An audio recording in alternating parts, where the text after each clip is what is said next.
Alexey Lvovich Rybnikov, Russian, born July 17, 1945, is a modern Russian composer. He is the author of music for Soviet and Russian musicals, rock operas, The Star and Death of Joaquin Murieta, 1976, and Juno and Avos, 1981, shown more than 700 times, for numerous plays and operas, for more than 80 Russian movies. More than 10 million discs with his music have been sold to 1989. Alexey Rybnikov was born in Moscow on July 17, 1945. Having come into the world in a family of a violinist and an artist, he was surrounded by art and music from the first days of his life. Alexey composed one of his first works, The Thief of Baghdad, being influenced by a very popular at those times trophy film under the same name. Rybnikov passed exams to the Central Music School at the Moscow Conservatory. The boy's father introduced his son to Aram Khachaturian, who proposed the boy to study in his class. After finishing the music school in 1962, Rybnikov entered the conservatory where his close contact with the teacher went on. Later Alexey did postgraduate studies under Khachaturian's supervision as well. In 1969 Rybnikov was admitted to the Union of Soviet Composers.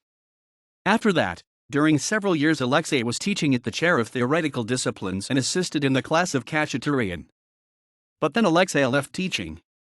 During the period of 1960 and 1970s Rybnikov's creative work was marked by classical symphony traditions. He wrote camera music, concertos for the violin, for the string quartet and orchestra, for the bayan orchestra of Russian folk instruments, Russian overture for the symphony orchestra, and many others. In 2005 Alexey Rybnikov celebrated his 60th anniversary by a special concert conducted by Mark Gorenstein at Tchaikovsky Concert Hall. Years 2005 to 2008 were marked by presentations of children musicals composed by Alexey Rybnikov, Little Red Riding Hood and Murieta I Know. The Russian fairy tale based upon the Pinocchio story became the real events in the theater Moscow life not only for children but for their parents as well. Rybnikov's music and starring of famous Russian artists as well as stage direction of Alexander Rybnikov made the shows so popular that at the summer season 2007 Murieta I Know went on stage 120 times despite the theater dead season. On February 29, 2009, a gorgeous first of scenes from Rybnikov's musical drama The Opera House went on in the legendary Fifth Studio of Moscow Recording House performed by the Orchestra Molodaya Russia conducted by Mark Gorenstein.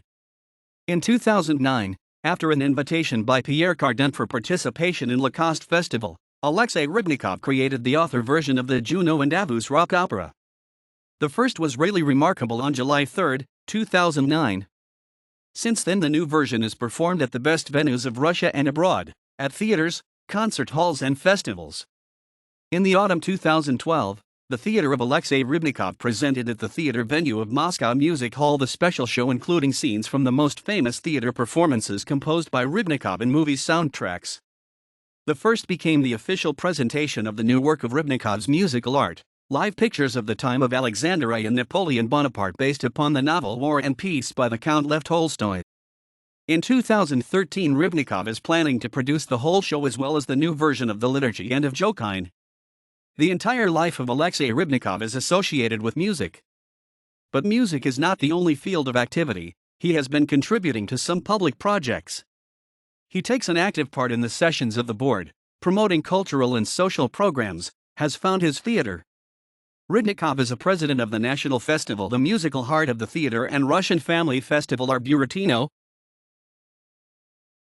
Since 1965 Alexey has already started composing movie music and become one of the most famous Soviet composers creating music for movies. A short film Lelka by director Pavel Arsnov, 1966, was his first experience. The composer's debut in the new genre appeared to be so successful that invitations from film directors followed one after another. Since 1979 Rybnikov has been a member of the Union of Cinematographers. Working over the past 4 decades in cinematograph Rybnikov has written music for more than 100 films. Despite the huge total number of the movie works, some of them have become important milestones in Rybnikov's creative work.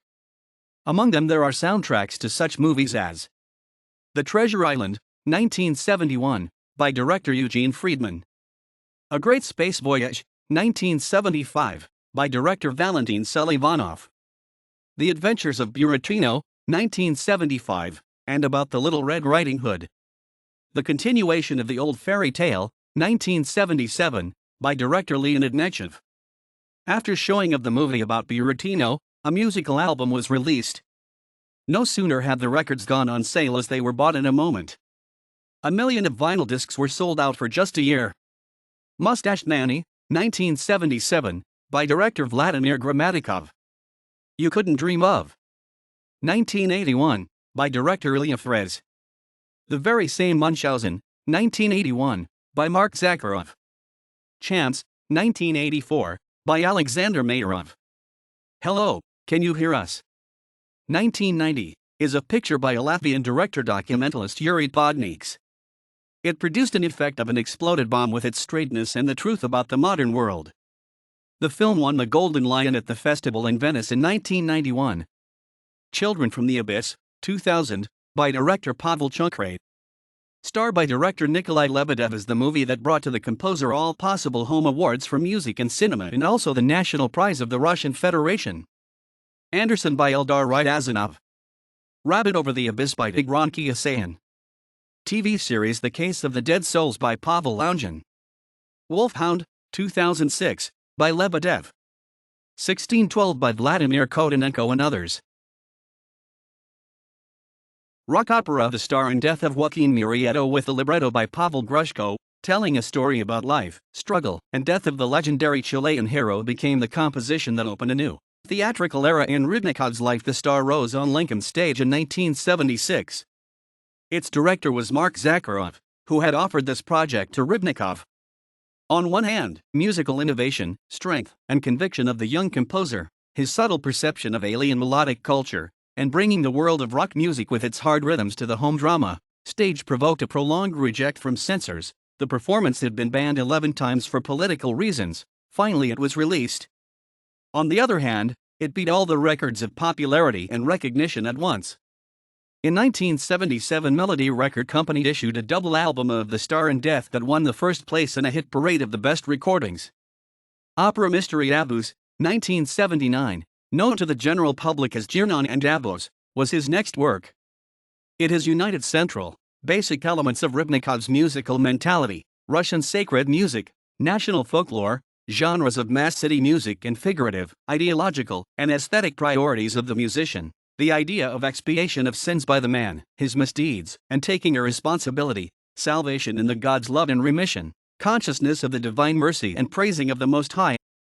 Originally, the musical sphere was closely connected with the texts from the Orthodox prayer book and Psalms.